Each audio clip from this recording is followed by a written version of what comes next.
Hello and welcome to the Build with Bear Workshop. My name is Pat Bear and I'm here to build a model kit, and if there's time, I'm going to get into a Mega Construx kit. I'm throwing the Bear Cave, the Lego, the Scythe emote in the chat. If you're currently a subscriber, you can reply with those emotes just like Jam did. The T is also here, and Lashbrook. Welcome everybody. Happy to have you here. This is the intro portion here of the old Build with Bear Workshop. We are, This Hurt My Head is here. Welcome. We're giving people time to come in to be fashionably late. And of course, you don't have to stay for the whole 2 hours. You don't have to come for the beginning. You can come in midpoint. You can come in at any time you like.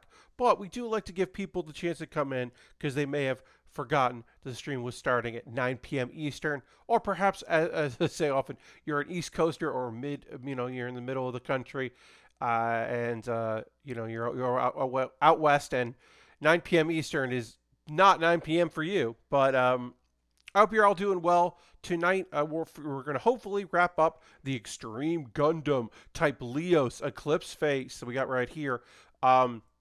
We've got to work on the big backpack parts of the weapon, the big things there. There's a gun we can build, and then I guess we can build a shield because the Extreme Gundam does have a shield, but like, I don't want to put a shield on this thing because it's going to have giant weapons on it. Also, I put the beam saber on it. The beam saber is just one piece, but it's awesome looking. Now, has this been described to me as looking like a Nerf gun? Yes, these are Nerf gun colors, and I really appreciate that. It's just a lively looking, cool kit. It is a Gundam from a video game series, and that's neat. That's fun to do, to work on. And then if we have time, well, we got a Mega Construx Sirfetch'D here. Galarian evolution of Farfetch'd.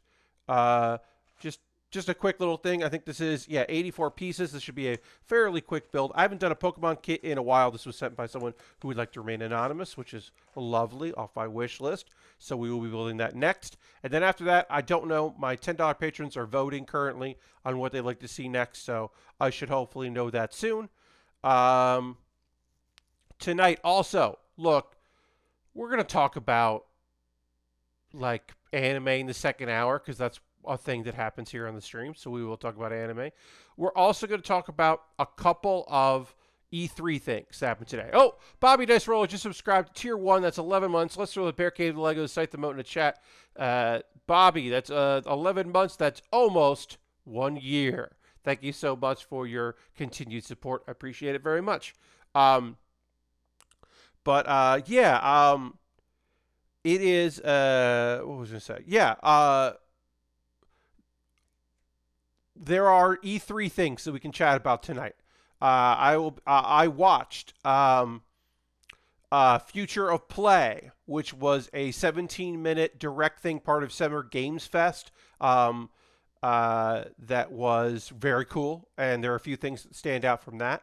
Wholesome Direct, which I watched most of, and then watched a lot of trailers for games because there was a good listing of all the games that came out for that, and I have thoughts on some of those games. And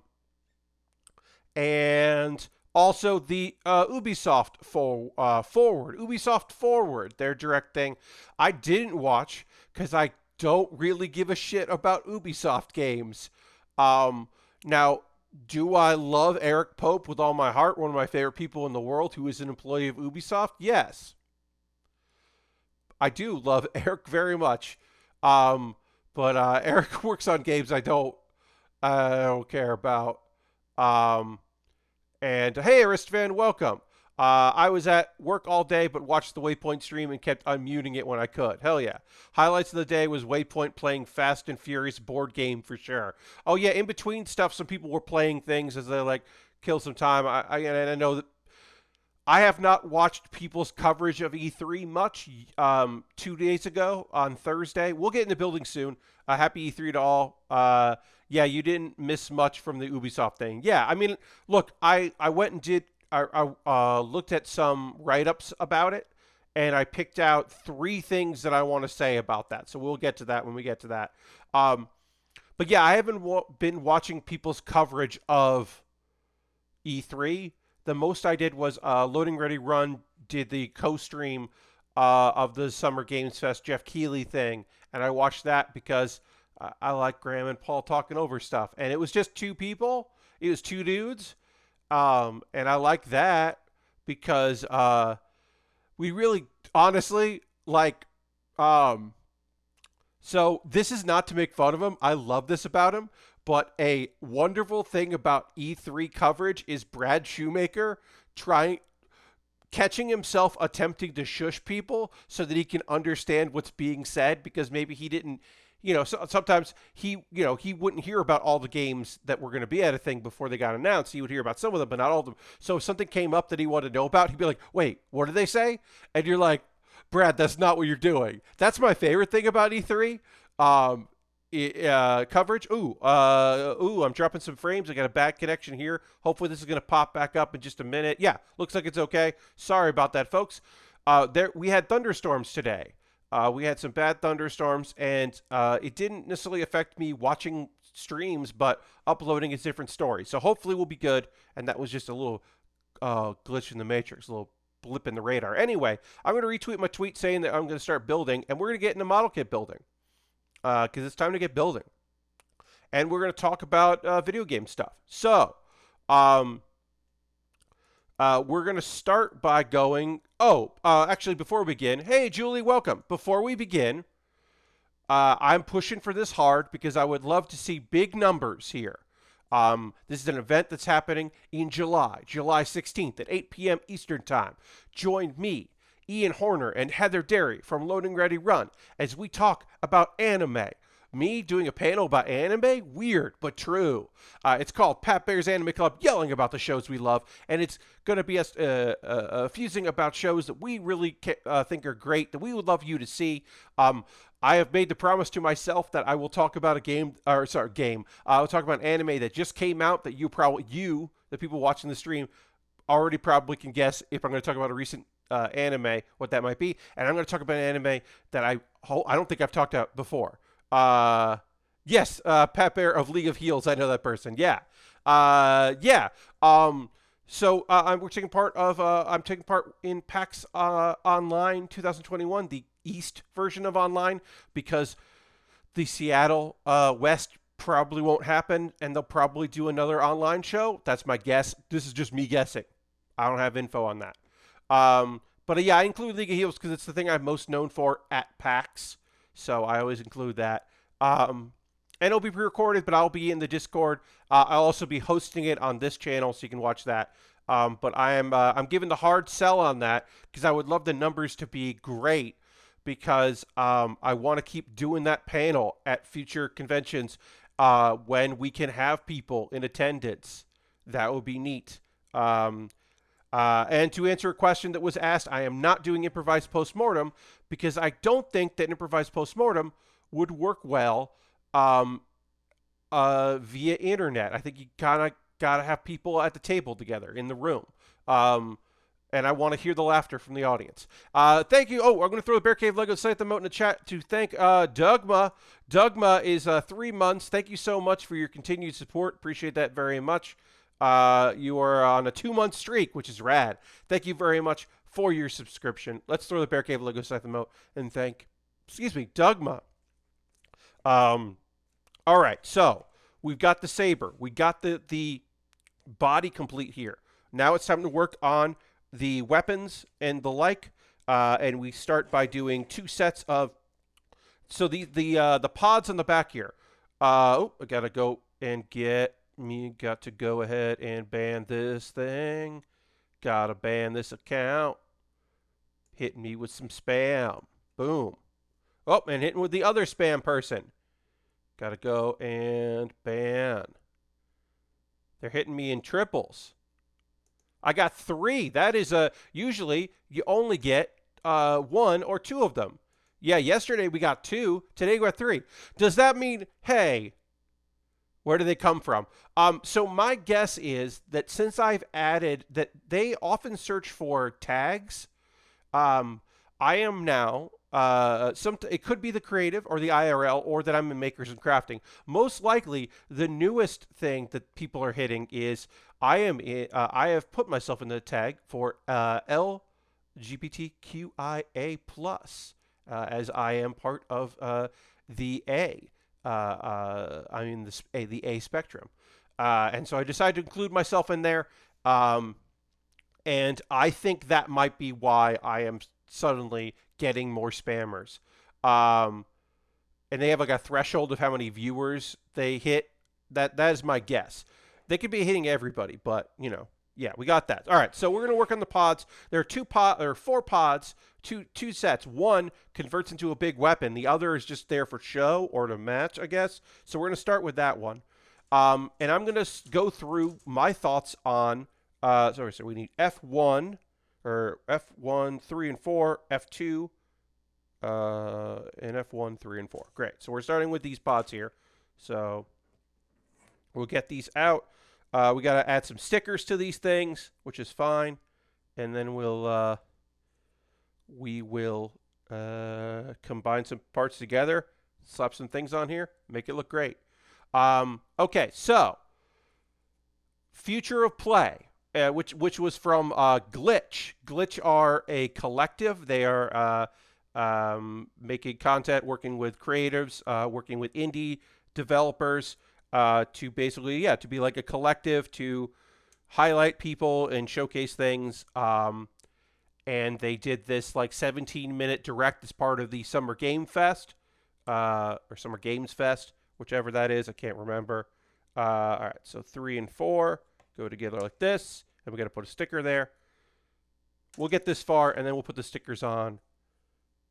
Because there's unfortunately a lot of stickers in this, but whatever. That's part of it. It's a high grade. Okay, so the big-ish news that I'm interested in is there is a new studio coming out, and they're going to put a bunch of games out that they made their announcement at this, called Virtuoso Neo Media. Virtuoso Neo Media. And that's just one, it's a good name for a studio. They teased a bunch of games, so it looks like they've been kind of working together or working on stuff for a while. But their a thing they're doing, which I think is very cool, is they're going to have a bunch of studio or musicians for soundtracks and theme songs and game audio under contract that are like a studio person. And one of those people is friend of the stream, 2Mello, who is a fantastic musician and just like a rad dude, and is cool. And I am very excited that 2Mello is working with the Virtuoso Neo Media. And one of the things that they are putting out of the games they teased, very light teasers, that I was most interested in, is called Radmitten. And it appears to be badminton, but like the wind, like in a world where more games were like Windjammers, then that's what badminton would be. It's be Radmin. And first off, the name is just good. It's just a good name for a game, Radmin. And 2, that sounds fun. I would like extreme and cool badminton to be a thing that I could play in a video game. So that sounds good. Actually, the next thing that was really interesting about this presentation was apparently Glitch is going to start doing a weekly series where game devs and publishers and people from gaming companies and indie creators read reviews, like I'm a Pro coming up with the name first and then making the game based on that. Totally the T. So they're doing this series where they have a bunch of like indie creators and community people and stuff read reviews and kind of react to it. So they showed a short segment of that, and that's a cool idea. And it also, like, E3 often is just like trailer, hype. Hey, here are a couple devs. They can't really say anything. But here are people, trailer, hype, like announcements. This was kind of just like, hey, here are some devs. Like, here is somebody who's like, a nice, interesting comment was made comparing the music to like the actual like legit inspiration, or this person said a very nice thing, or like they had Tran, who just rules in general, read like I'll never get the 50 hours I put into this back. This was an Among Us thing. And she's just like, yep, we eat those 50 hours. We now consume them, which is just great. And so it's just like fun people reacting to reviews, and which is a great idea and really does continue the effort to try, try their best to humanize folks and put like, just like, hey, these are people. They have thoughts and feelings. And E&D devs like it when you like their games and say it on Twitter or in Steam reviews. So I just thought that was really neat. I don't know. I thought that was a cool thing that they're doing. Very brief teaser in Future of Play of Hellbent, which seems like it's a Double Dragon, like side-scrolling beat 'em up. Oh, hey, Olaku just raided with a party of one. Welcome. Happy to have you here. So Hellbent, it looks like Double Dragon, but there are monsters. I mean, it's called Hellbent. There are like monsters and demons, and it's you and your rad bro beating up monsters in a side-scrolling beat 'em up. And like, yeah, that sounds rad. I'm like, sure. What is that? I'll check that out. So yeah. Hey, welcome. All right, so I got to figure out where these stickers go. We've got the indent here to tell us, okay, this is where the indent goes. And we're going to put 14 and 13 here. We've got to put some gold on this. This is just too red. It needs gold. It needs gold. Let's see. 14 and 13. Great. These are all 13s, so we'll get a 13 out. Stick this on here, see how it looks. Then we'll do the same with the other sticker. All right. And then I already wish listed this game. I already am excited about this game, but there was a brief shot in the Future of Play talking about Bomb Rush Cyberfunk. You may have seen like the announcement on Twitter of Bomb Rush Cyberfunk, and you may be saying like, hey, wait, what the fuck is Bomb Rush Cyberfunk? And one, it's great to say out loud. And two, some people were like, we want to make a Jet Set Radio. And so they started making a Jet Set. They're making a Jet Set Radio.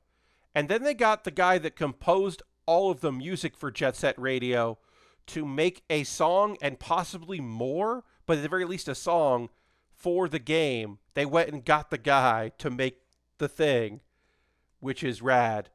And also, as I said, once again, Bomb Rush Cyberfunk just sounds great. But yeah, they're just making their own Jet Set Radio, and somebody's got to fucking do it, because we only got 2 of those, and I don't necessarily love the second one. So that rules. I'm very excited about that. So that was the Future of Play. That whole thing is on YouTube, so you can watch that. It's got, breaks it up and says the names of all the games and all that stuff. And they did a good job with it. Sorry, yes. Hideki Nagamura has been, the T. There was, there's like a lot, like his Twitter is like a lot. And like sometimes it was just like, oh, this is a weird dude. And sometimes it was like, wait, is this not a good dude? And I don't know. I have not kept up with it because I generally don't want to wait and find out with people about that. I just move on. But yeah, I have heard that maybe he's not been doing great on the internet.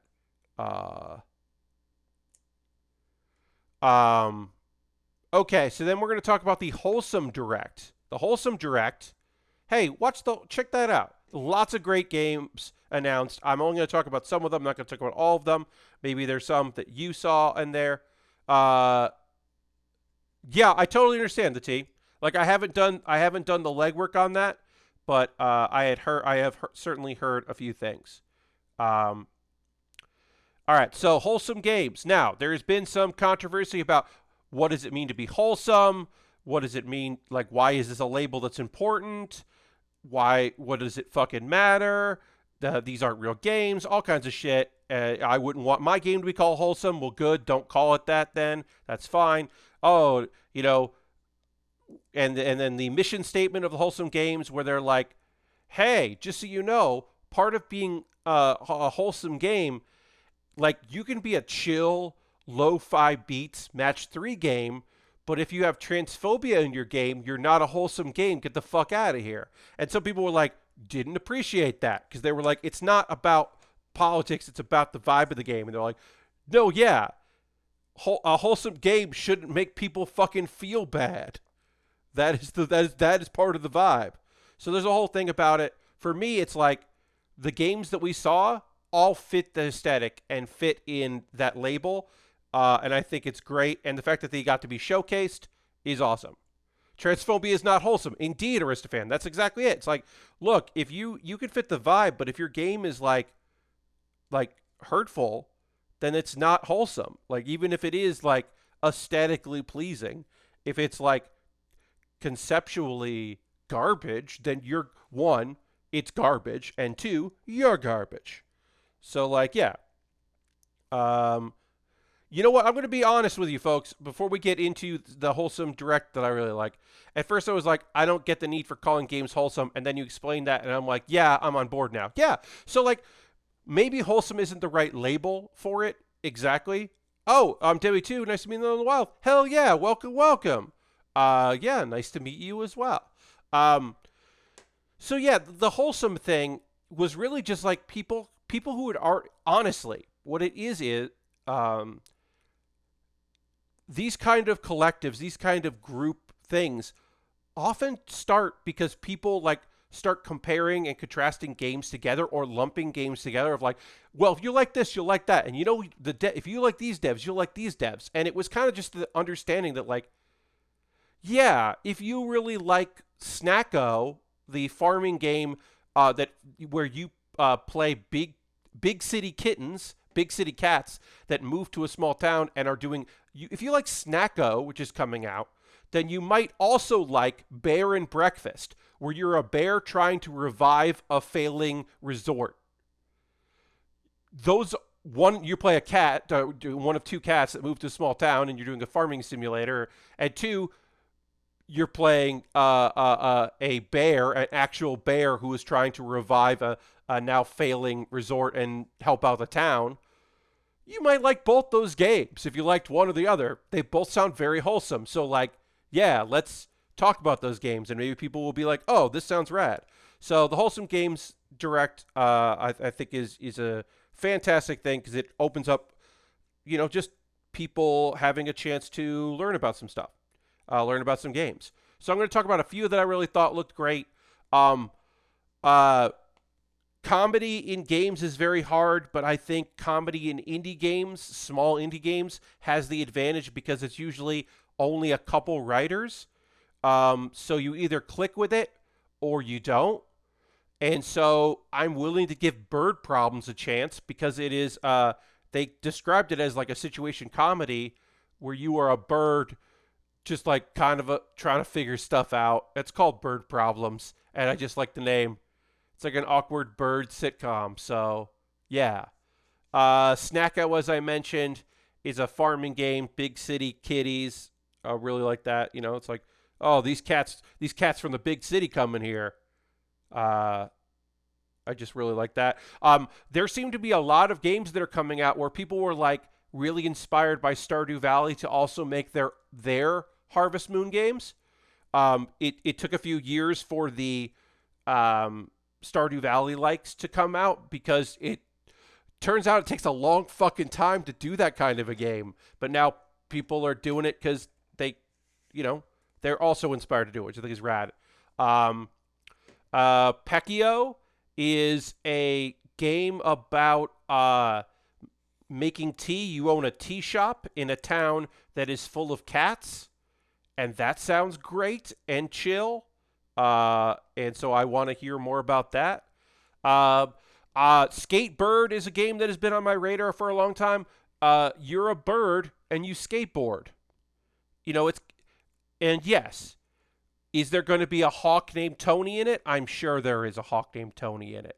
But yeah, you're a bird that can do that does skateboard tricks. And then also a thing that's cool that they're kind of pushing is they are looking into trying to make this game very accessible for people.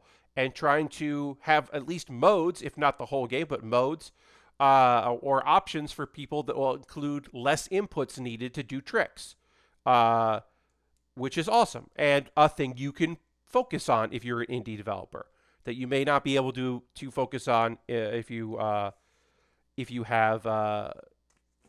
you're part of a bigger company. So that sounds cool. A game that before I even saw the direct, I was seeing people talk about this and getting very excited about this game. Yokai Inn.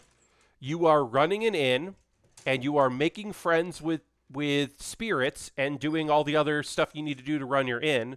So it's yokai, which are like spirits and Japanese spirits. And this game just looks very, very Harvest Moony. It feels very, very Harvest Moony. So I'm on board for that because I could go for a Harvest Moon game because it just sounds rad. Let's see. Button City, you were a fox, and you and your other animal friends are trying to save the local arcade because the local arcade might shut down. And I don't know anything else about it besides that. But honestly, that's enough. I was like, okay, sure. Yes, please tell me more, video game. Okay, here's one I'm definitely weirded out about, and I don't know what to say about it because I don't quite get what's happening. I need Teddy to explain it to me. Teddy Deef, who you may know from, he worked on many things. He started an indie. The local arcade might shut down. The game must be set in 1996. Yeah, maybe. Teddy Deef worked on indie titles, went and worked on big things, then left working on big things to work with a collective called OFK. And they're making a fictional a fictional account of their real situation, which is they are a bunch of video games people and others that formed a band, and now they're making a video game about the forming of the band, and it's going to be one of those multimedia weird things like this is the thing that has happened more in Japan and hasn't really happened in US media kind of things, but like yeah, they're like blending fiction and reality, and I think they're also maybe like it's very Genkai Rockets to me, where it's like, wait, are you a band or are you a band created for a video game, or the video game created because the band was good, or is it all of those things? And I'm not really sure, but I'm definitely intrigued in whatever We Are OFK is gonna be. Also, when OFK announced that they were a collective or they were going to do something, their announcement was just a emoticon of like a palm tree, and they were like, "This is our big announcement," and I was like, "What is happening?" So I'm on board. I'm on board with it. Whatever this weirdness is going to be, I'm going to give them a chance because I don't know what's going on, but I like not knowing. It's fun to not know. Okay, we got to put more of these big pieces on here. We need G19. That's 10 and 11. That's 8 and 9. Okay, G19, because this is the one that doesn't move around. So, okay, Battle Cakes. Battle Cakes is a turn-based RPG where every character, a lot of the characters are cakes and other like foodstuffs and snack foods and desserts. And I don't know what it's going to be, but it's called Battle Cakes, and that's definitely enough for me to like investigate a little bit, because I'm just like, what is Battle Cakes? All right, so this goes in here because it gets fed through. Is that right? Okay. Yeah, all right. So this locks in like this, and this is to look like it slides and move around. I don't know. I don't know how these all come together, but they do. We got to put a big weapon in here. And, of course, this weapon is going to need stickers. So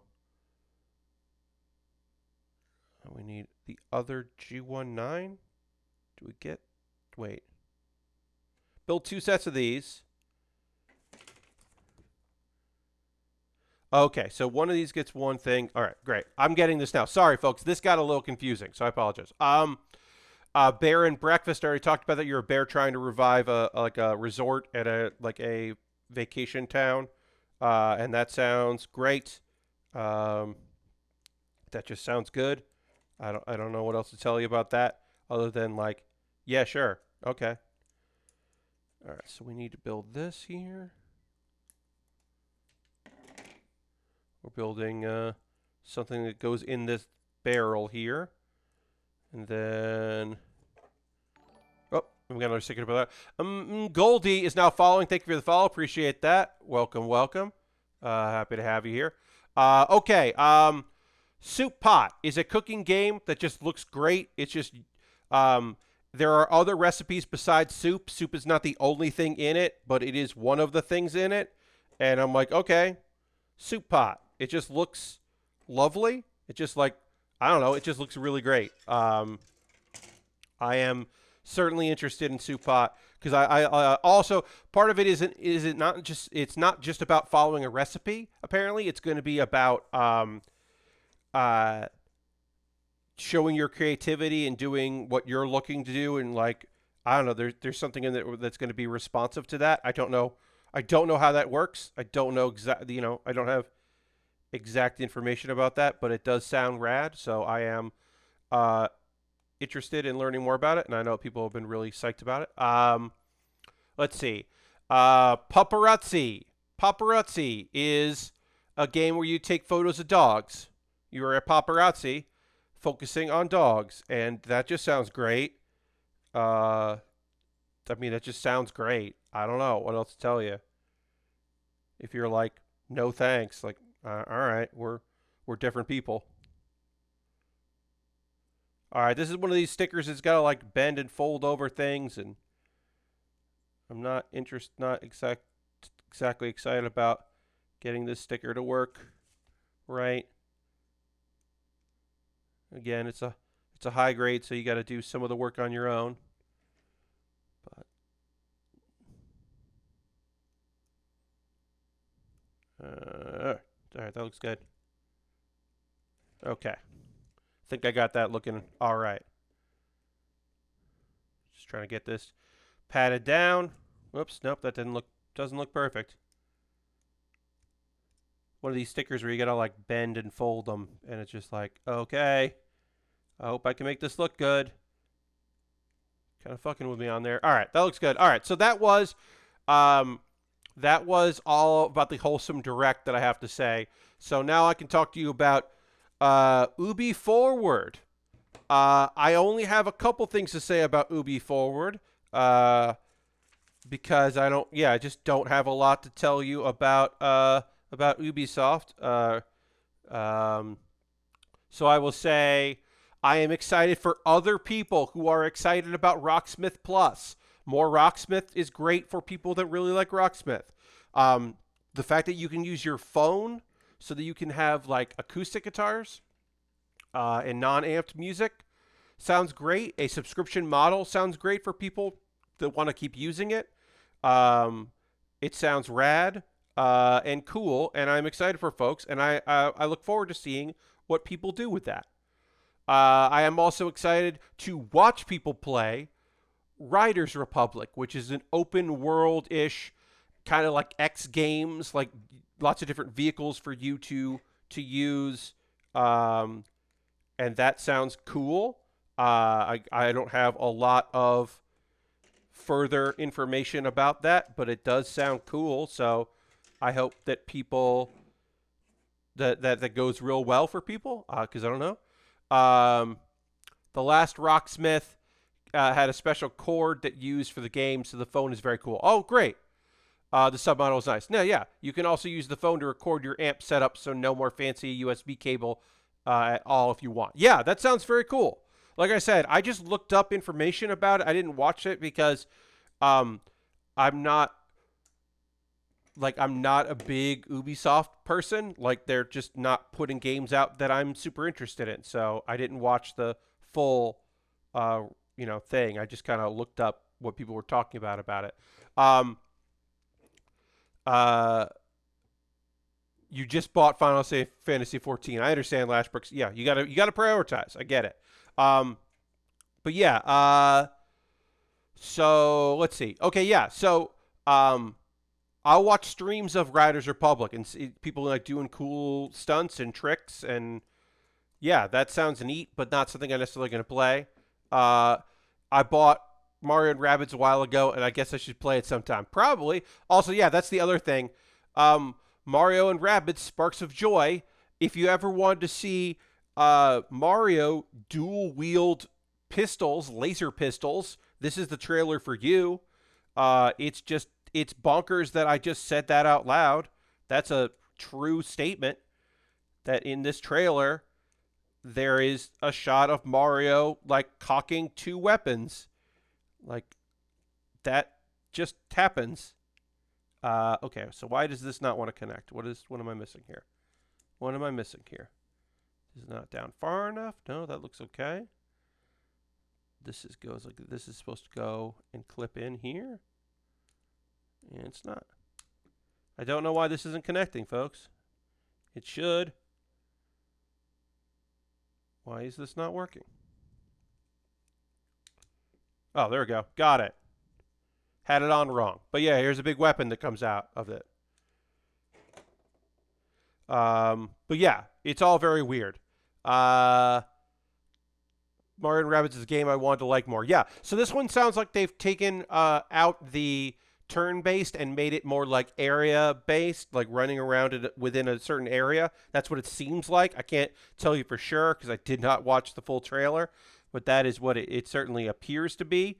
And that's interesting. I think that's cool. All right, so then this goes in like this. Great. All right, so we got this connected, and then we got this mostly connected, I should say. Now we got to lock them in place. Again, I don't know how this thing goes together, but we're going to make it work. Narrow and wide, G17, and then G16. Okay, so 6 and 7. Let's get this together. 7 and 6. Okay. 7 is this one? Great. So yeah, unfortunately, that's it as far as what I've watched. There are other, E3 things and Summer of Games things, and like, looks like Valkyrie Chronicles, another game I wanted to like more. Yeah. You want to like tactic games more? There you go. Yeah. I mean, yeah, I hear you. Okay, so we want to put this in first, and we got to do the narrow and wide. So narrow goes on top, and then this is the narrow goes on top. Okay, so this thing is done. We got one of these done. And this is number 14. So 14 goes on this side. We can just put that in with this, which slides on here. We will probably need to stand for this to stay up. But okay, so we got this one thing here. I guess we can put it on so you can see how it looks. And then I'll panel line it because we got the time to do that. So let's get some panel lining on this. I was trying to get this together before I did all of the panel lining, but because I wasn't sure how this went together. But yeah, we'll get some color on here. So yeah, so that's everything I watched. Sorry, my autofocus is on. I apologize, everybody. I wish I had noticed that I did not turn autofocus off. I'm just noticing now. Apologize. As I always say, if you are looking to do something like this, get two webcams that are made by different manufacturers, because I want autofocus on one of them and autofocus off on the other, and for some reason I can't save those in between OBS sessions, and every time I turn the computer on I have to change it. I don't know why that's the case, but it is, and I wish I had two different webcams for two different companies. Someday I will. All right, this doesn't need a lot of panel lining. We're just going to give it some little bit of brown here on the red to make things pop a little bit. It doesn't need much. There isn't much to do on it. Gundam wearing his backpack on his way to school. Yes, indeed. Got a big backpack.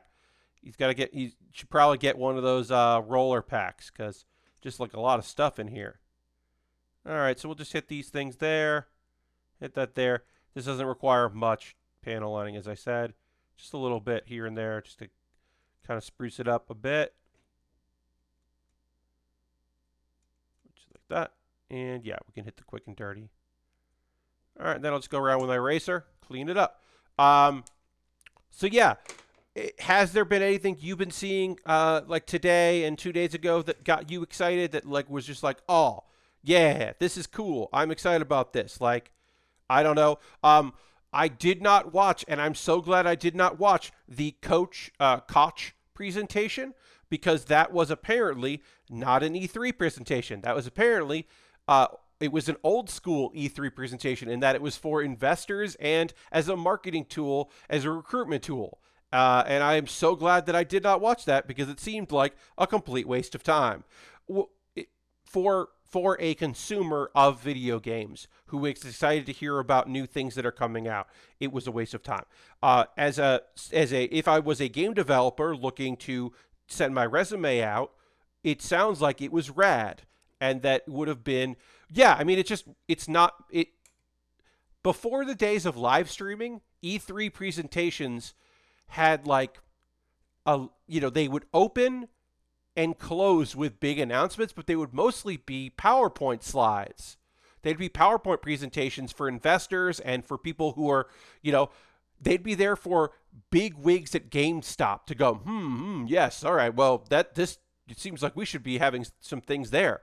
And it wasn't meant for audiences. And then that changed when E3 got bigger, and then also when E3 started streaming out things and the bigger names started doing, and those are more GDC talks these days rather than E3 presentations. So this was a old school presentation. The best part of the thing was Nextlander got bored by it and pulled up a video of the first E3. Yeah, well, that's the thing, right? I'm hopeful for the Bethesda Microsoft presentation. Yeah, I think like there's going to be some interesting things coming out of that.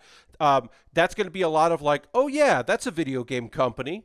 Oh yeah, they own them. What are they working on? Like, I think we're going to be like reminded that that Microsoft and Bethesda like have published, like are publishing games. It'll be like a pleasant reminder of that. So I am excited about that. All right, so this is going to have trouble standing up on its own. So I'm going to put it on one of the nice stands that I have, one of my nicer stands. So that way I can put stuff on, and I'll just tilt it so you can see when it looks good. But yeah, that way I can add things to this without it being a problem. I'm hopeful for Breath of the Wild 2 release date. I mean, maybe you'll get that. I wouldn't count on Nintendo ever making you happy. At E3, because Nintendo has found incredible success in its own events outside of E3, that even a direct during E3, you're probably going to get like footage of a game, like footage of you're going to get a lot of Skyward Sword remake footage, and maybe a couple teasers here and there. But I think I don't think you're going to get that date. I just don't think you're going to get it at E3. Because they don't need E3. They have proven they have learned for themselves and continue to have this philosophy that they really don't need E3. Which, for better or worse. Yeah. Yakuza 7 coming to Game Pass does nothing for me personally, but is cool. Yeah, that's awesome. I mean, Like a Dragon is great. More people playing Like a Dragon is great for everybody, including Yakuza.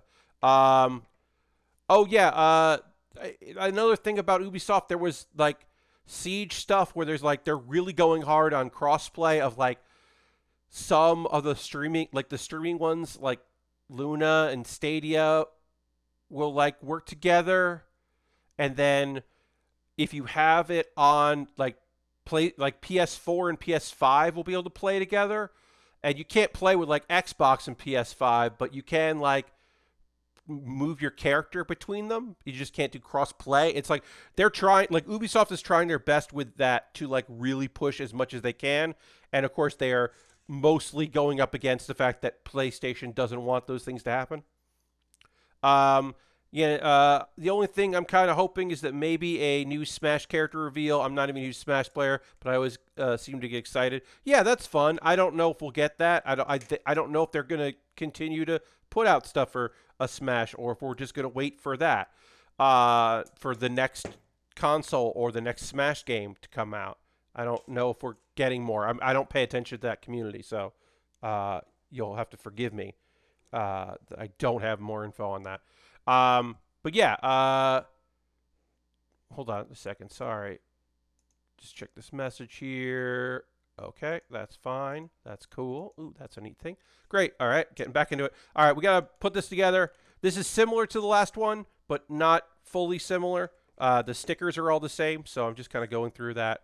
Going to get these stickers on here because we do the... We got the side with the hole in it and the side without the hole in it. These are similar to the ones on the other side, but a little different because these, I guess, are stationary.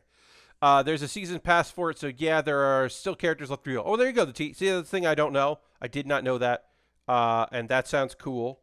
Yeah, that sounds neat, and hopefully, people will get everything they want out of that. Because yeah, they should get the cool shit that they want. All right, let me get more stickers here. We need 10, 14, and 13. Yes. Okay. This is very similar to the last one. So we apply these stickers basically the same as we did on the other ones. Yeah, I'm trying to think about other games stuff. Let's see. What are the other ones that Giant Bomb are going to be looking at? Xbox and Bethesda is tomorrow. Square Enix is tomorrow. And then Nintendo is Tuesday. Right? Yeah, the 15th. Yeah. That's the ones that Giant Bomb are looking at. I'm sure there's other stuff coming around. Square Enix, like, I don't know. Kind of best part of today was Danielle on the Waypoint stream felt nostalgic. Oh, that's nice. I didn't know that happened. That's very cool. Oh, that's lovely. Yeah, hell yeah. I love to hear that. I might check that out. I don't know. Also, I watched a lot of Loading Ready Run. Just did today. Today for them was Tabletop Day, which was a big event that happened with like Geek and Sundry like years ago, and they just decided to do their own digital one. So it was all digital versions. She was there for the Wholesome event. Oh, that's fun. That's cool. I didn't watch the Wholesome event. I had stuff going on, so I didn't watch that live. So I watched that later. That sounds neat. That is a archived thing that I would probably check out. But yeah, I don't know. I don't. The Square Enix also like the Square Enix is the one that like maybe will get weird because I feel like none of these have been because it's not like in person E3. Like if the weirdest thing is that like Coach Media didn't like do a modern one. They didn't do like a modern thing. It did like a throwback investors call style presentation. Like that's interesting in many ways, but it isn't like fun bad. So it's like, is anyone gonna be fun bad? I don't think anyone's gonna be fun bad, and like that sucks. Uh, so Square Enix is like our last shot at like this is nonsense. Why do they do it this way? And I don't think we're actually going to get that this year, which makes sense. But it's still a bummer. I'd like for somebody to like really, really fuck it up. And as I said, I don't feel like the we just made an investor call instead of a presentation is fucking it up. So that's a shame to me anyway. I don't know. Maybe I'm being short-sighted in it, and I should just be grateful for what we are getting. But I do like a good messed up presentation. I don't know. We will take a pause for the cause in a bit. I'll talk about ways you can support the channel. Then we will continue here, and I will talk about the anime, because I got anime to talk about that I watched in the last 2 days. We'll get into that. Lots of stuff happening. Lots of big things in the anime I've been checking out. Let's see. What have I been watching? I've been watching a bunch of YouTube stuff. Just watching a lot of like builders. I'm on a. It got recommended to me. It has been a hot minute since they've been recommended to me, but I am being recommended van life videos and travel videos and odd camping videos. And so that has been a lot of what. Oh yes, so I'm a spider. So what update? Indeed. There's some stuff that I didn't see coming happening there that I was like, oh, that's interesting. That makes some sense. But yeah, got a couple twists in that. Yeah, we got a. Yeah, I've been watching a lot of van life and travel video stuff and like weird urban camping. And that's been. Those are always fun. I don't know. I like those. I don't think. I turned my car into like a camper van, you know, for the winter or for whatever. Like, oh, I converted this thing. There was one that I kept getting. It's hard because like, the algorithm just knows like, hey, you're watching a bunch of these. Let me show you the popular ones, the ones that other people have liked or we think are popular. And you're like, cool. And then you're like, no, I don't want to watch this. I like this. I don't like the idea that this is a family with little kids and they're homeschooling the kids in this converted school bus. Nope, I don't want to watch that. But, oh, this person left their job to do this. And, oh, this is a photographer that's doing that. Okay, cool. Okay. Oh, this is a 19-year-old, a wealthy 19-year-old who was like, yeah, I left my house in L.A. to go back home. And then I bought this truck that I'm taking to Mexico. Haven't told my parents yet. And I'm like, nope, don't want to watch this. I don't want to watch the travel log of someone who is making a huge mistake. Like, yeah, it's like, nope, I don't. Why? How did this get popular? Why is this video popular when the other ones aren't? I'm out of here. Just a lot of that. Just a lot of like me being like, nope, not interested in this video. Trying to find the things I want to check out more than, you know, the ones I'm like not interested in checking out. All right, so we got to put these here. These don't lock in. Okay, because the other side locks them in. They lock into this. So like I said, this side is different than the other side because it doesn't become a weapon. These are just pods. And then G18 is this. This goes on. This is pretty fucking neat, I'm going to say. So we'll get a little more of this done, and then I'll take a pause for the cause, and I'll talk about ways you can support the channel. Again, I continue to try to find cool YouTube videos of people who cook things and do things with food that aren't assholes or just screaming. It continues to be sometimes very difficult to do that. Because, yeah, a lot of them are just real screamers, real screamos. I'm just not here for that. All right. Got that there. Some people just want to watch unintentional but predictable tragedies unfold. I personally prefer watching cool people have fun making cool things. Yes, that's your hair. Well, I appreciate that, Doug. Yeah, like, you know, I've been watching people that make content about, you know, computer stuff, right? That do fun builds and cool builds and stuff like that. And I'm definitely more interested in that than like, obviously it's tough because it's hard to get components to build cool things because everything's expensive. So then like some of those creators are like, well, I can't do a video about the cool shit that I can't build cool shit. So I guess I'll just do a video where like, I'll just roast people's like custom computers. And I'm like, I don't want to watch that. Fuck off. That's not what I'm coming to. I'm not coming to you for your like great wit. I'm coming for your like creative endeavors of building things. You're making cool shit, and I'm interested in that. I'm not interested in you being like an asshole to your fans, even if they like signed on for it. I didn't sign on for it. Anyway, that's just me. I know that's just me. Let's see. All right, so I got to put these stickers on. These stickers suck, so I'll get these on, and then we will take our pause for the calls. Then I'll panel line this and stick it on the back of this kit. And then we'll have very little left to do, which is great, because this kit has been an endeavor. It has been a project. So...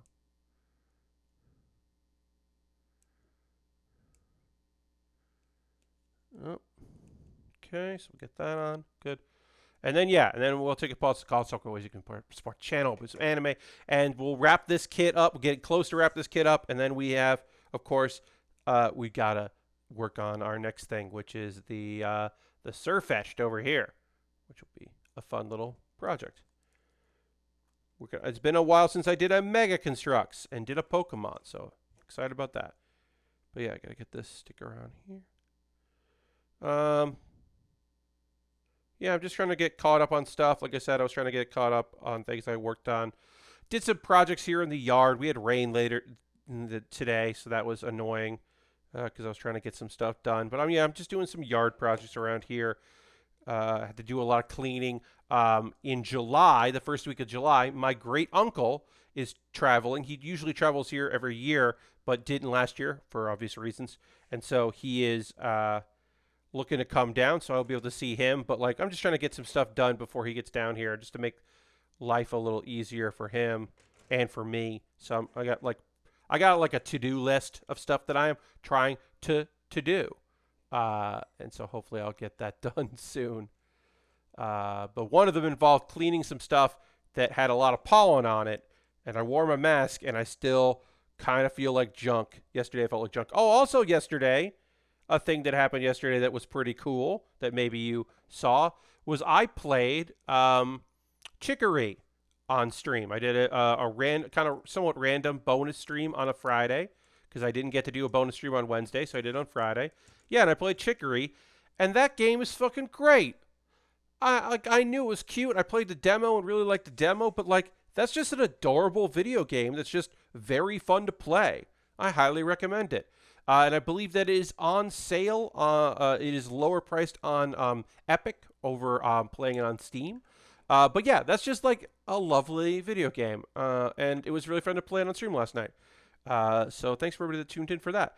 And now we will do a pause for the cause. I'll talk about ways you can support the channel here. Let me click a thing real quick here.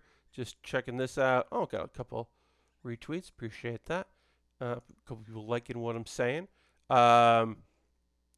All right, great. So, first and foremost, if you're currently a subscriber, you can throw the Bear Cave, the Lego, the site, the emote in the chat. Let the people know that you are a subscriber here to the Bear Cave. Very much appreciate everybody who subscribed. If you've been gifted a sub, you can convert that into a regular sub, and they won't charge you until your gift is up. If you want to gift some people, you want to join the gift sub leaderboard, Aristofan and Silverstreak have already gifted sub this month. You could join that leaderboard.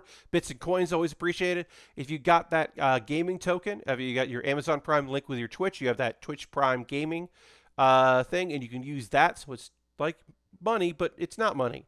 And that would benefit me, and I would appreciate that. You're under no obligation to do any of those things. Everything I'm going to talk about here are ways you can support the channel, and you are under no obligation to do so, but it would be great if you did.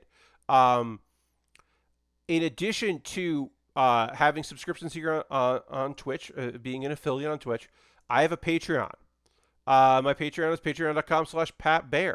I've got a $1, a $3, a $5, and a $10 tier, so different tiers, which get you different stuff. If you're watching this later on YouTube, you can find all this in the show description. If you're watching this later on the VODs, you can find it here in the chat. And again, if you're new, this will take a couple minutes, and then we'll get back to building, but I do like to talk about ways people can support me. Speaking of my YouTube, I would love it if you subscribe to my YouTube. I put videos up there that are different from the this kind of content, but other cool stuff you might like. Also, you can join my there by becoming a member. There's memberships you can join at youtube.com/PatBear. And everything I make through YouTube, through AdSense there, from Patreon and from Twitch subscriptions and bits and coins goes into buying more model kits. I have a backlog of kits, and I will continue to buy more kits to continue to build kits, and the cycle continues. Also, I have direct donations. If a monthly model doesn't work for you, but a one-time donation No, please know that that money goes into me buying kits and equipment to continue this process. Early this year, I had to buy a new headset, but my costs are pretty low as far as equipment goes. I'm pretty set in my ways. Like I got the gear that I want to use for this setup. But your donations go a long way towards me continuing to buy model kits. Now, I mentioned that the next thing we're going to work on, the Sirfetch'D, comes from my Amazon wish list. Somebody who would prefer to remain anonymous bought that from my Amazon wish list. And yeah, so it jumped the queue. I have other things to build. I'm not building those things because somebody bought something from my Amazon wish list, which I'll talk about here real briefly. I've got Lego sets. I've got high grade sets, master grade sets. The RX-782 dropped in price. That's a great deal. It's $12 with delivery.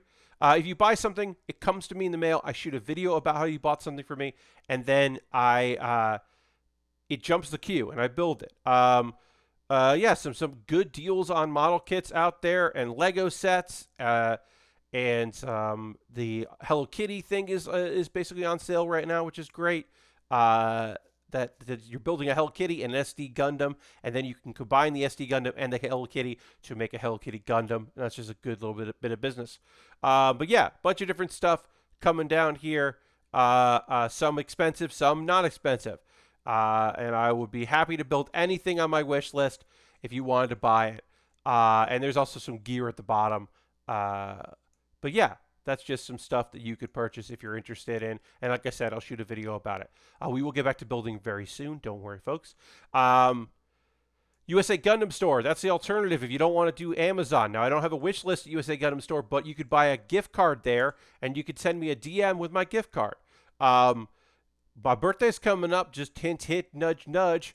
We'll be playing Jackbox games on June 23rd, Wednesday, June 23rd. I'll be playing Jackbox games with chat. So Jackbox with Chatbox and to celebrate my 41st birthday. That's coming up. And then, that just, hey, that's just letting you know. And that is coming up in the future. But yeah, USA Gundam Store, send me a DM. You can do that. Discord is a way to support me that's free. If you're looking for a free way to help me out, join my Discord. I post build photos after every stream. People post stuff they're working on and links to things. You can promote yourself if you're a streamer, if you do YouTube videos, and you want to, you think this community would like what you're doing. So far, I have never had anybody that I've had to kick out of the Discord. It's nice and small and fun. I haven't had to tell you, hey, don't promote this kind of content. People have been cool, and it's just a nice little community of folks. So, and yeah, if you're like, don't want to be on Twitter, but you want to know what I'm up to, that's like a good way to see what's going on. Let's see, a couple of YouTube videos you can check out. Pat Bear's Anime Club. I did a video about when anime adaptations get it wrong. I'm looking at a couple of recent examples of anime adaptations of manga where just like, this is just not what people want. And maybe it's for the best in the long run, but in the present it's got a bad taste in people's mouths. So I took a look at some of those. And then Baer With Me is a reaction series that I do. And the most recent Baer With Me is me checking out the finale, the grand finale of a TV show called The Genius. And I watched this clip twice in the video because I do not understand what's going on, and it is incredible. So check out Baer With Me for that reaction because it's such a wonderfully weird thing. I did not understand what was going on. I'm going to drink a little water, and then we're going to get back to building. I'm going to do some panel lining while I talk about anime because I got some anime to talk about. All right, so let's go back to Extreme Gundam. Here we go. We're going to panel line. I'm going to panel line this. Just hit some of this red with some brown before I put this all together, and then build the weapons, and then we'll call this a build. Okay, so I'm a Spider, so what? This is episode 22 of 24. This has been a double-length season. Okay, so big things have been happening in the present time.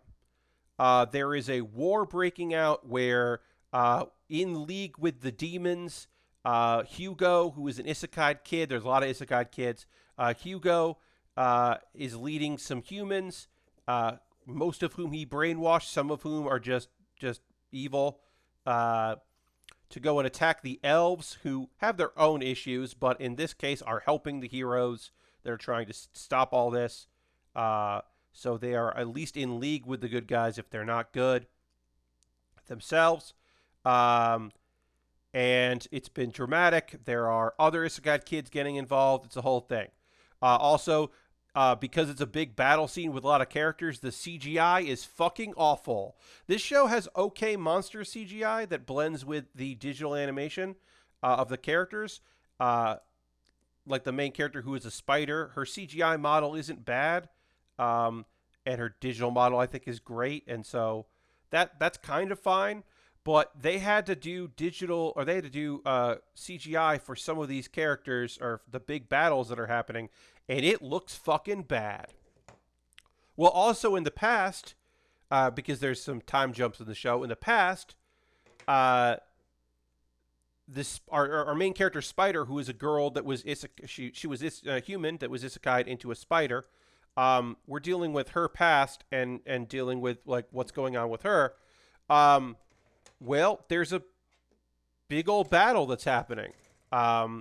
It's between some nations of people that definitely were looking for an excuse to have a big battle, and she's like, I guess I'll help the nation that worships me and thinks I'm a blessed being. So she's like, I guess I'll get involved.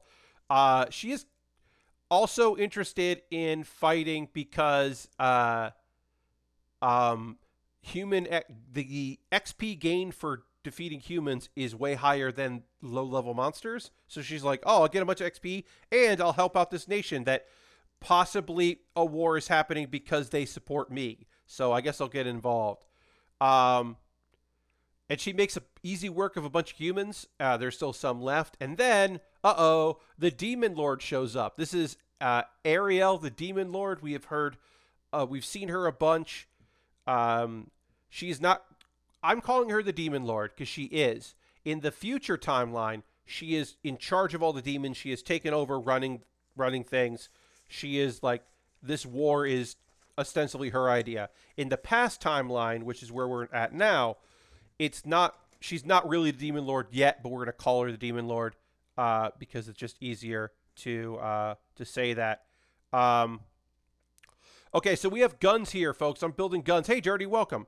I'm going to put these guns together and put stickers on them. We're not going to use either of these guns, but just know there are two of them, and you can have one in each hand, and you can combine them together, much like the Wing Gundam, and that is fucking cool. So we are going to put these guns together. We're not going to use it because we don't need to worry about that. But we'll put them together and get some stickers on there. Just know that if you want to have guns and a shield on this kit, you could, but I don't know why you would, because you have these giant lasers on the backpack, and that's the thing I'm more interested in. So that's where we're at with that. But we'll put it together at least. Okay, so more stuff about this. We get a flashback to moments before the Demon Lord showed up in front of Spider, of her killing a Elder Earth Dragon who was like telling her like, hey, let this one go, let the spider do what the spider's gonna do. And the Demon Lord is starting to realize, hey, I'm not myself. I'm saying things, my motivations are weird, something's wrong. And as she kills the dragon, she's like, something is definitely wrong. And then one of the admins that we've met before when we found out that there was a system and kind of what's going on with the world, his name is Guile, basically. It's basically Guile. Guile is like, hey, they know each other apparently, and he's like, hey, here's the deal. That girl that you've been fighting, that spider you've been fighting, she sent one of her mines, parallel mines, to attack your soul. And in trying to fight that, you have combined your soul, or that mind is combining with your soul, and it's changing you. And she's like, oh, that makes sense. That's weird. I guess I'm going to have to kill that spider. Um, and then, yeah. It's weird. Oh, and apparently the dragons work for Guile, and I didn't. That's a new bit of information that this guy Guile, who's one of the admins, who says he doesn't get involved in shit, but certainly is getting involved.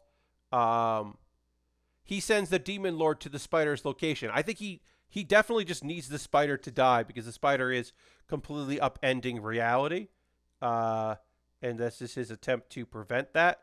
But he can't directly deal with it himself because of the head admin D told him not to get involved, but he is kind of getting involved on his own. That's my guess of like what's going on here. I'm like making some assumptions based on what I've seen. Anyway, things are going fucking bad for Spider because Spider can't teleport away because there's a barrier, and she can't use high-level magic. She can use low-level magic, but not high-level magic.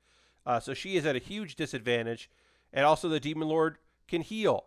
The thing that saves Spider for most of the time is there are still a bunch of humans around, and they keep dying as like in the fallout of this fight. And every time they die, Spider like heals up because of the EXP and like levels up. So like Spider is surviving basically because of this. Let's see. Oh, and then Julius shows up. Julius, who we know as the guy that died. He was the hero at one time. And later we know that he died. A demon killed him. He is in this world, the brother of Shun, who is the new hero. This was when Julius was young, and he should not be getting involved. But apparently, the hero has a hidden ability, a secret ability, that allows them to defeat the Demon Lord somehow. So the Demon Lord is cautious of the hero, of Shun, or of Julius. But then someone throws a fireball at all three of them, and we don't know who that is. And that shifts the dynamic a little bit, and kind of springs the Demon Lord into action. And the Demon Lord uses Abyss Magic, which Spider can't block and will most likely kill Spider because Spider is basically immortal, but Abyss Magic doesn't matter. So that's fucking bad. Like, look, do I think Spider dies here? No, because this is the past thing, and then there's the future timeline. So I don't think Spider dies, but I do think that things are fucked. And we also know that Julius doesn't die, so like something happens there. Anyway, in the present, we're going to jump back to the present, where things are definitely going bad. Apparently, Yuri, who is the girl that has been brainwashed like by multiple different people, she's the religious zealot character. She's not dead, and okay, I thought she was, but she's not dead.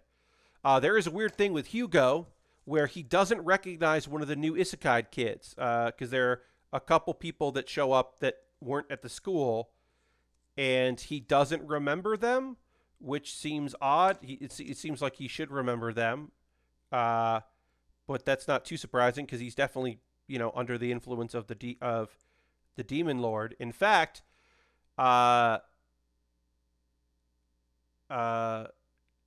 might make a bad match because he's got demon skills, and Shun is the hero.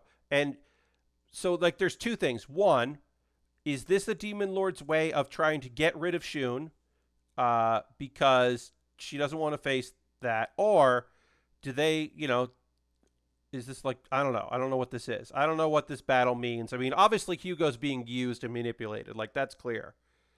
But he also fucking sucks. So that's also clear. And yeah, I hope their fight is short because we got 2 episodes left.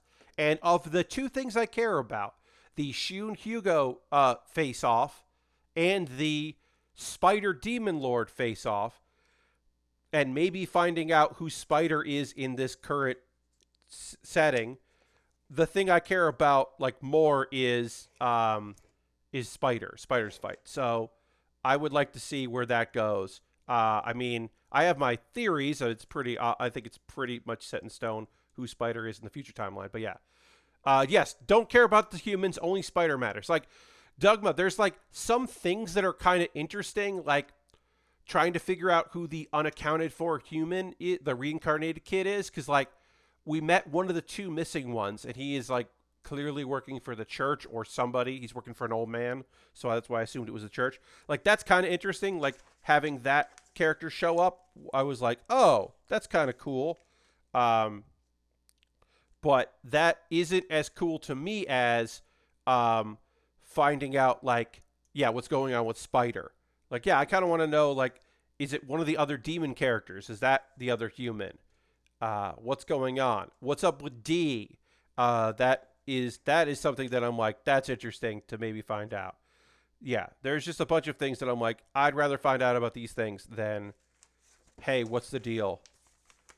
Okay, so this kit comes with a shield and some weapons, and we are not, I know, but it's hard. It's so hard not to skip over the human stuff, and all the human episodes were hard to get through. Totally, I agree. I'm not going to be building this shield that you can also, that also looks like a guitar case.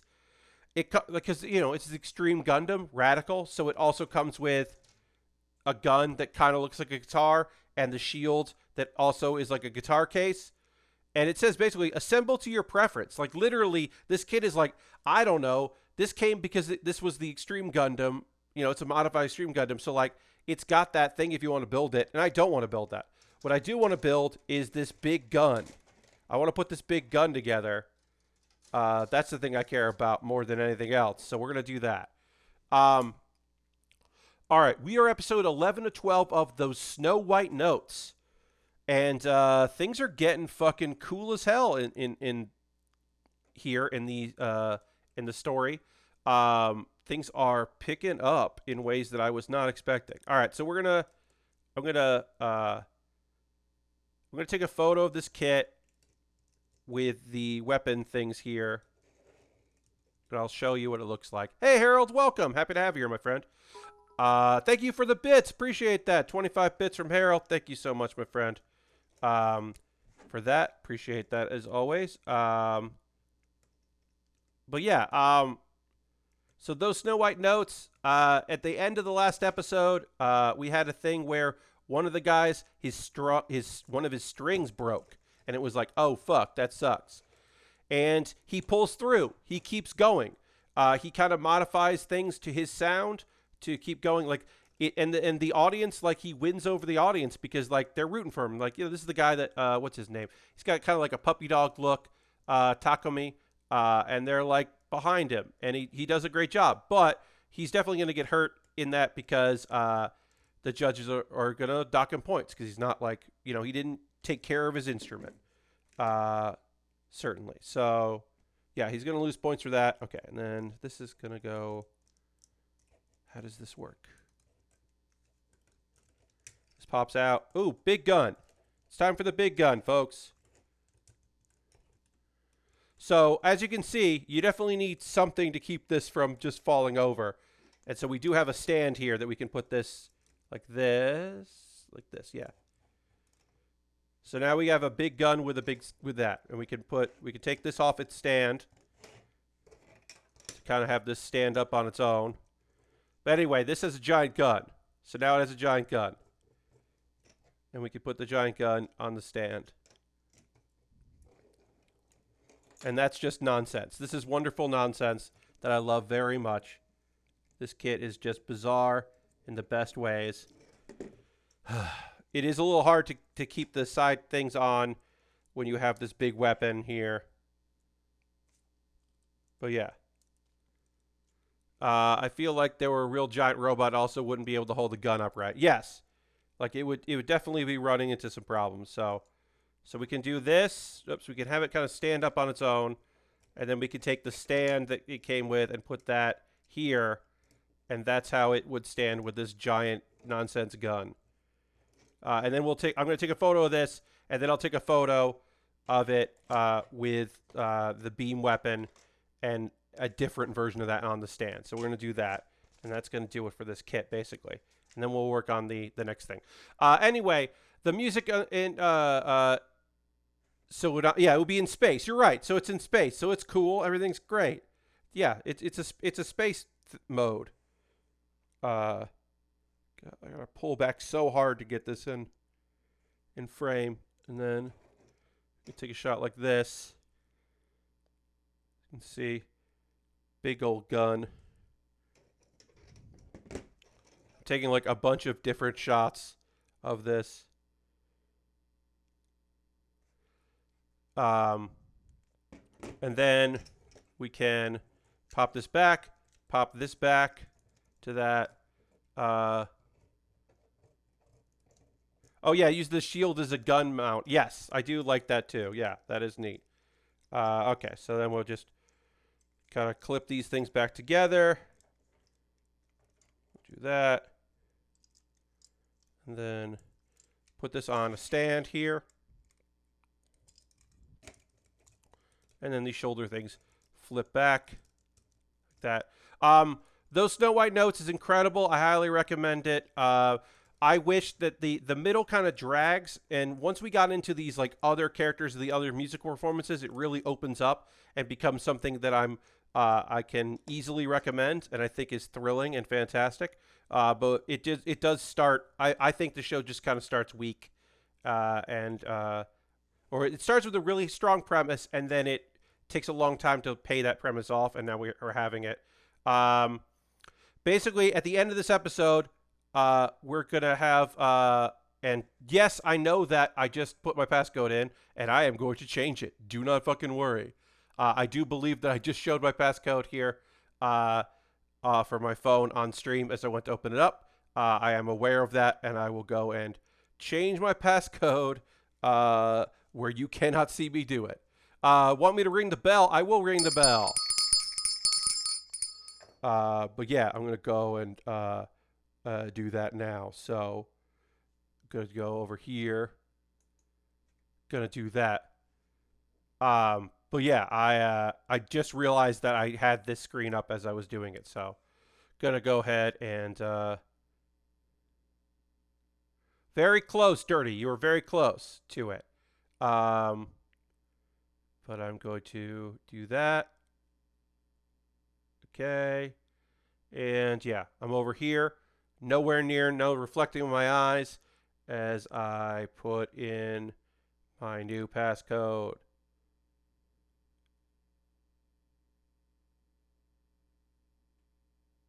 Great. Didn't even think about that. Should have thought about that. I usually just use my thumb and didn't. So now that's going to take a second. Anyway, I do have to take a photo of this in this mode, but for some reason, this is taking its sweet time verifying my new passcode. Didn't even think about that. Usually just use the thumb. Just, folks, it doesn't matter. That's my old passcode, so it doesn't matter. I got a new passcode. Now I just have to remember that I have a new passcode. All right. And photo. Great. Done. All right. Now we're going to work on the Sirfetch'D. Anyway, Setsu has been getting like he's fucking 16. This kid is 16 years old, and he's just getting all kinds of shit from his family about like his grandfather's legacy, and like it doesn't matter what his sound is. And so he starts playing a thing that's like very good, but clearly like not his style. And it looks like at the end of the episode, it looks like he's going to start branching off into his own style, much to the chagrin of his mother, but to the happiness of everyone. And like people were like cheering for him and like trying to like encourage him to like play his sound, and it's a whole thing. I mean, it's a good episode. I like the episode, but yeah, the whole tournament was set up so that Setsu would play his grandfather's sound, and then people would appreciate it's his mom trying to make people appreciate her father, who never wanted to be in the spotlight, so people don't know how rad he is, basically. As I said, this will be pretty fast. We might build the whole thing here on stream, There's not many pieces in this kit. This is a rubber, which is kind of interesting for like the action thing. But yeah, we just got some pieces here. We're not gonna I'm not even gonna null this. I'm just gonna put this over here, and then we're gonna work on it. I've been killing slimes for 300 years. So we're now at the point where we're just introducing characters for like one episode, which is fun, and fine, I think. I think it's fine to be like, yeah, here's this episode, here's this character. This was the musical episode because this is where we are introduced to a young lady, a musician. In this world, this fantasy world, there are minstrels. And so we met a minstrel it's basically just singer-songwriters or like idols, basically, in this world. And so we meet one, and her name is Shiphonia, and she's a bunny girl. And so she comes out to do her song.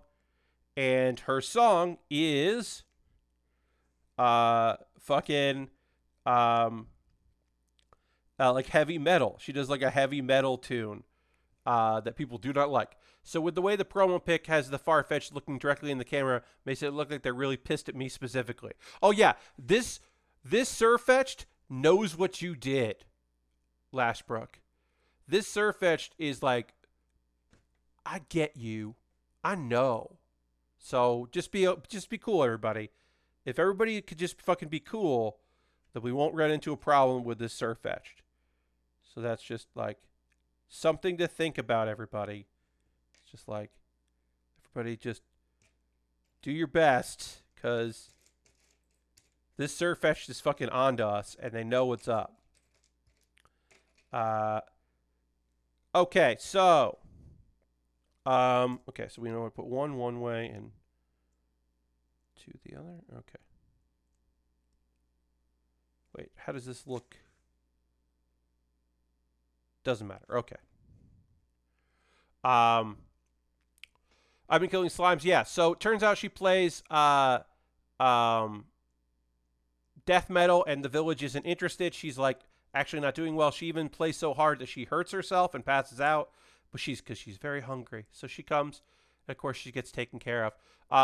We find out that the blue dragon, Flatorte, really knows her minstrels. She's really into minstrel like music and stuff, so she like knows who she is, and she's like, you're not doing great. Her name is Cuckoo. That is the bunny girl's name. That's Cuckoo. And she's just like, yeah, I'm like trying my best, but I think I'm gonna give it up. But then Azusa's like, don't give up.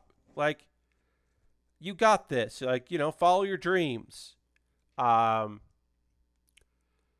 then it turns out our blue dragon can play. She's not all just talk. She can play music herself. And so like she's not just like a critic or like a big fan. She also like, she didn't pursue it, but she knows some music.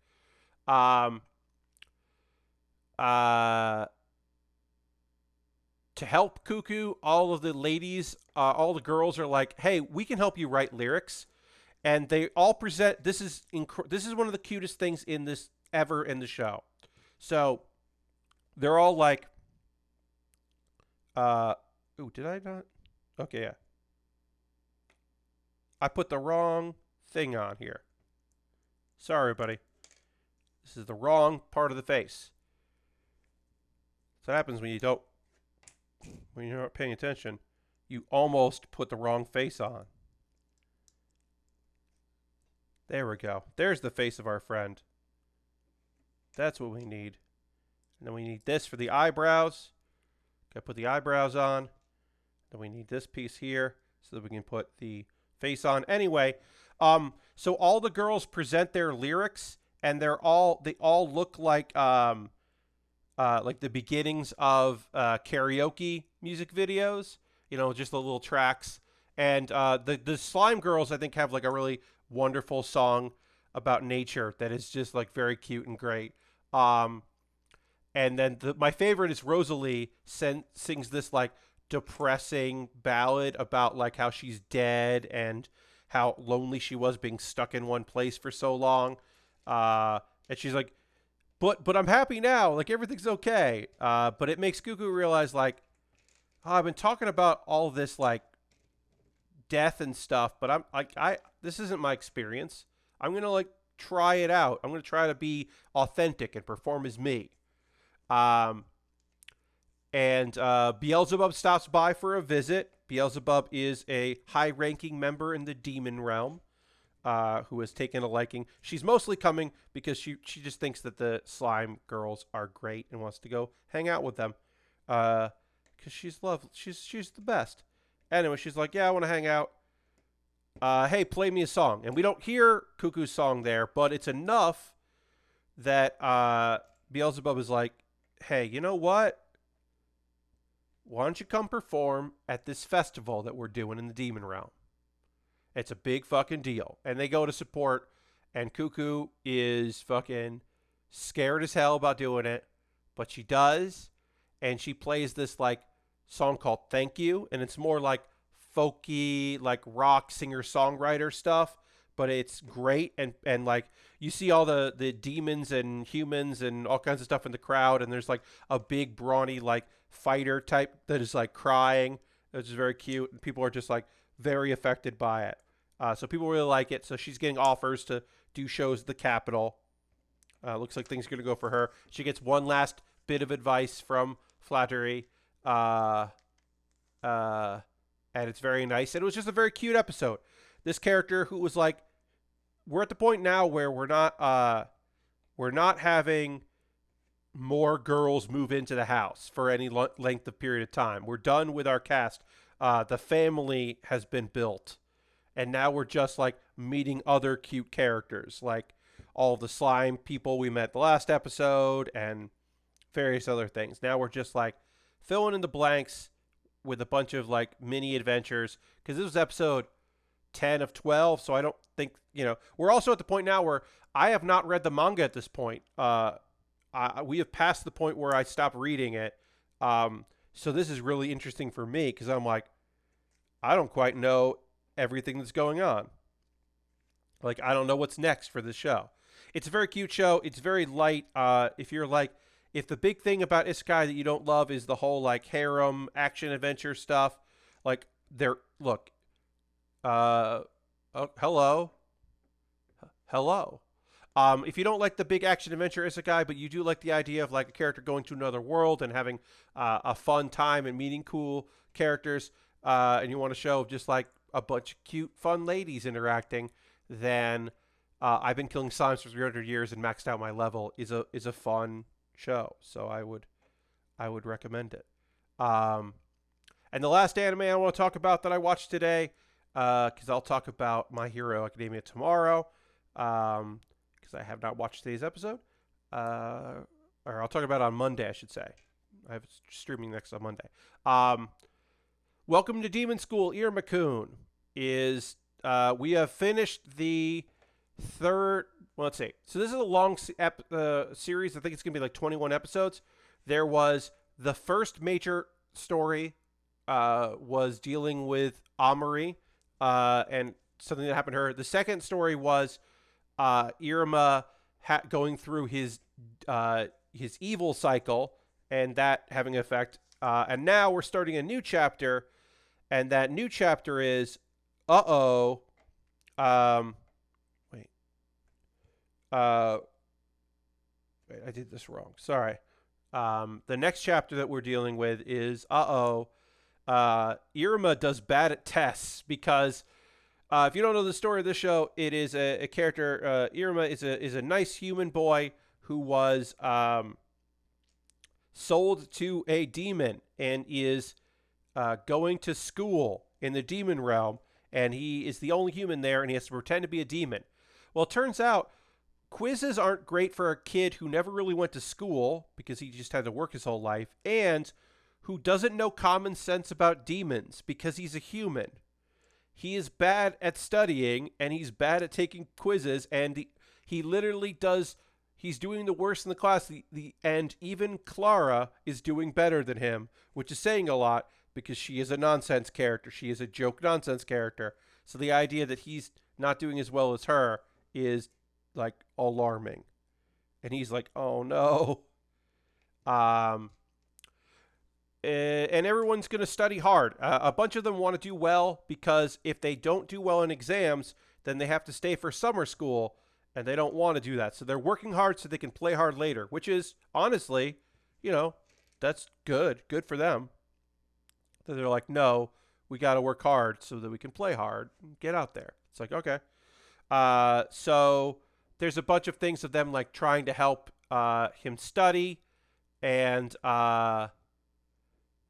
well, it turns out that there's one subject that Iruma does well in, and actually surprisingly well in for the rest of the class.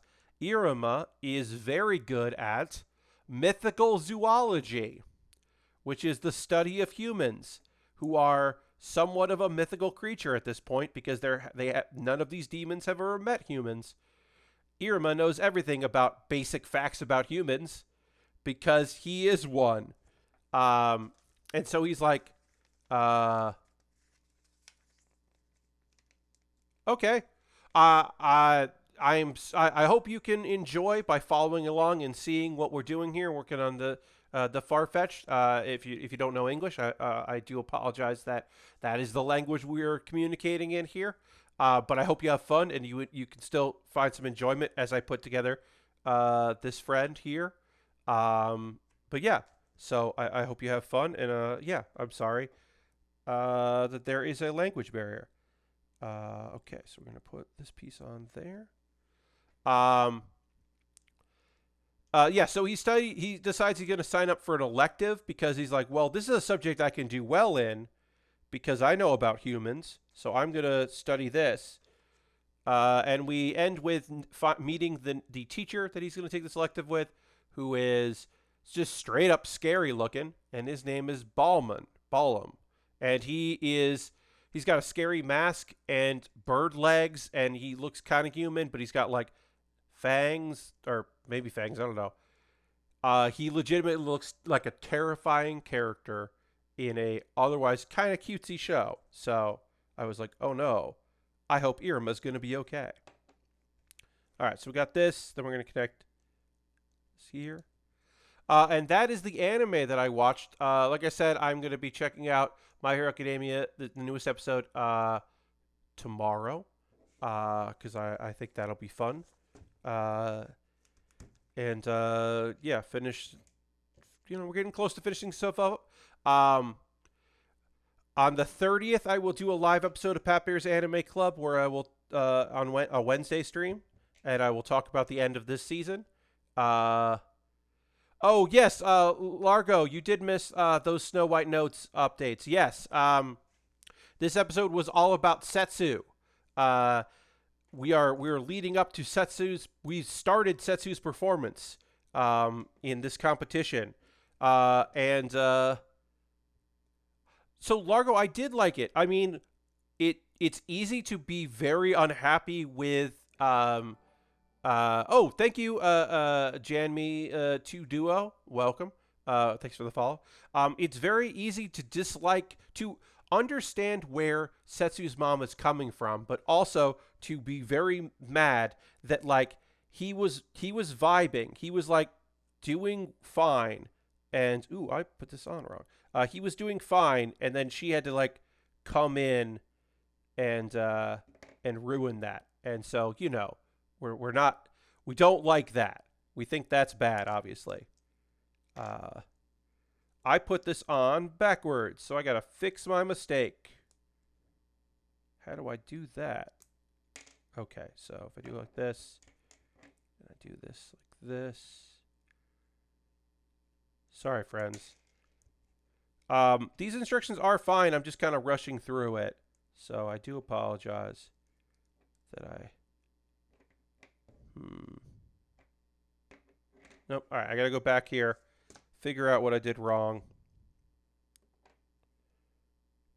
Okay, so we put it like this. So we want this to look like this, and then this goes on here. Got it. She's all about the family legacy, and I get the impression Setsu's grandpa wanted to lead away from it. Yes. Do we know if there's another season of Spider announced?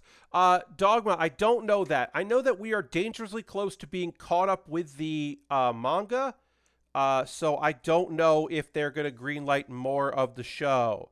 We might not be that close, but I think we're pretty close with it. So I have not heard word about if there's going to be more of Soma Spider. So what?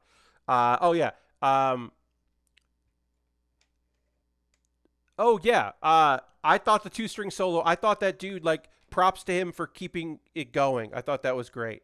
Um, okay, so let's get all the parts we need for this together. We need this piece. Um, yeah, and as far as those Snow White notes, like, I'm excited to see what Setsu is going to be doing in the next episode, because I think it's just a fantastic show. Um, but yeah, I wish that, honestly, like, I when we first got into those Snow White notes, my big thing was um, I was annoyed because I really liked the pilot episode, the first episode. Um, and I thought it showed such promise, and there was something so unique and interesting about it. And then it was like, but that's not what this show is. Sorry, this show is actually this thing. And I was like, oh, okay, I don't love this story as much. And then it was like, yeah, but there's going to be a lot more to it. Don't worry. And then as soon as they started introducing the other people who were very good at the shamisen, I was like, oh, I really like this show. Which is a shame, because the middle portion, the let's find these other characters, let's get them all into our group, and let's try to get them into a reasonable competitive level. Like, I wasn't as thrilled with that as I was, like, once we started meeting the other characters. And like I said, I was really interested in the I'm 16, my grandfather died, I don't know what I'm supposed to do now. I'm going to leave home and, like, try to figure it out. And I met, like, a cool girl and, like, a kind of pretty shitty dude, and I'm just going to, like, figure shit out on my own. And it was just like, the idea of what that show could have been was really interesting. Like, the struggles and does he find his music? Does he find a new sound? Does he meet people along the way that help him or hurt what he's doing? Like, what's happening? Like, that would have been cool. And instead it was like, no, this is a show about a kid that goes to high school and then, like, ends up in a shamisen group, and then his mom makes a competition that he has to join. And it's like, okay, yeah, I was, like, less enthused about that. But it has become something that I have genuinely enjoyed. So, as I said, I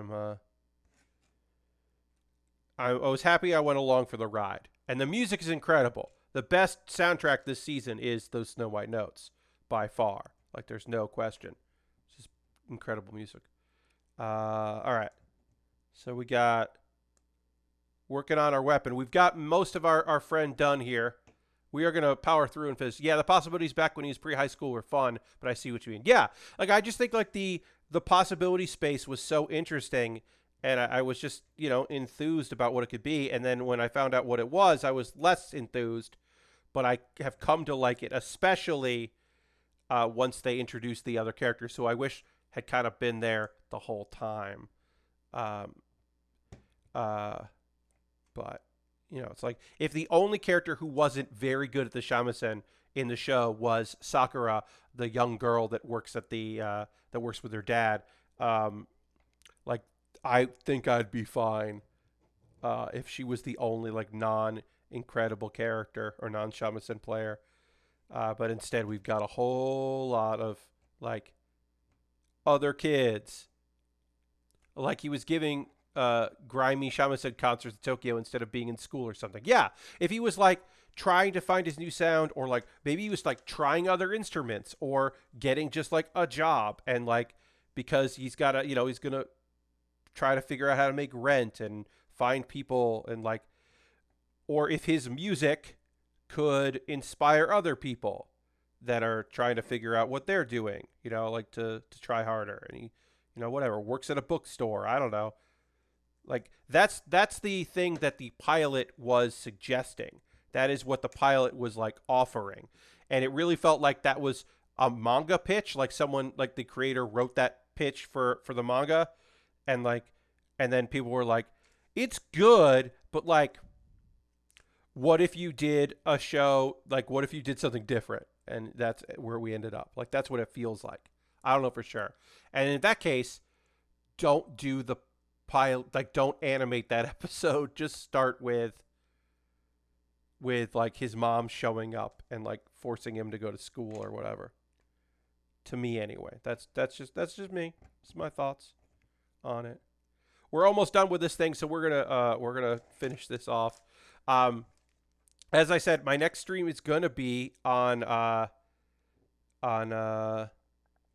sorry. My next stream is gonna be on Monday, so come back for that.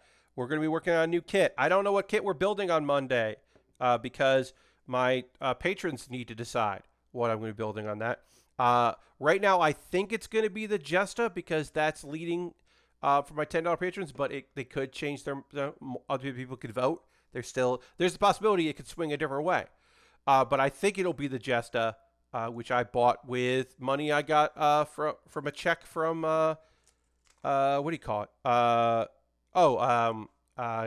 AdSense, Google AdSense, from a while of playing ads on YouTube videos. So I was able to take that and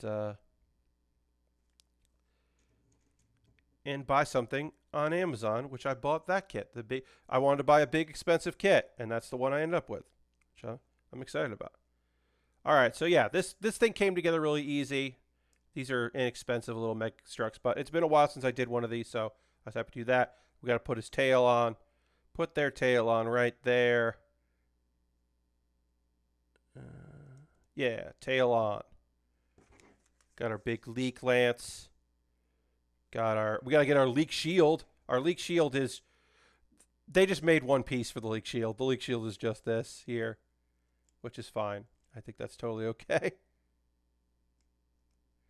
That's just a custom piece instead of like multiple pieces together. And I think that's totally all right.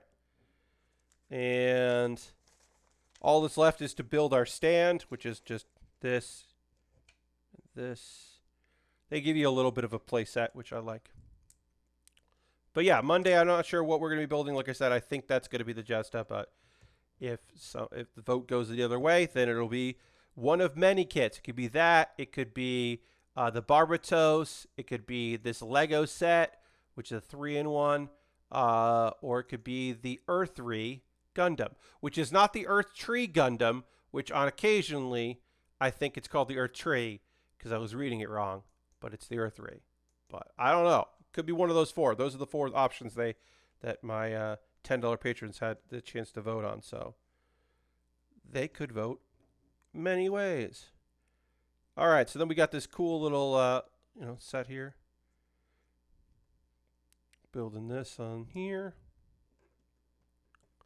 We are going to end this stream with a raid. We always raid at the end of the stream. We're going to share the love by going and seeing somebody out there sharing the love with somebody, a cool community person that has a great chat and a great vibe. We'll do that at the end of the stream. So get ready for that. That's coming.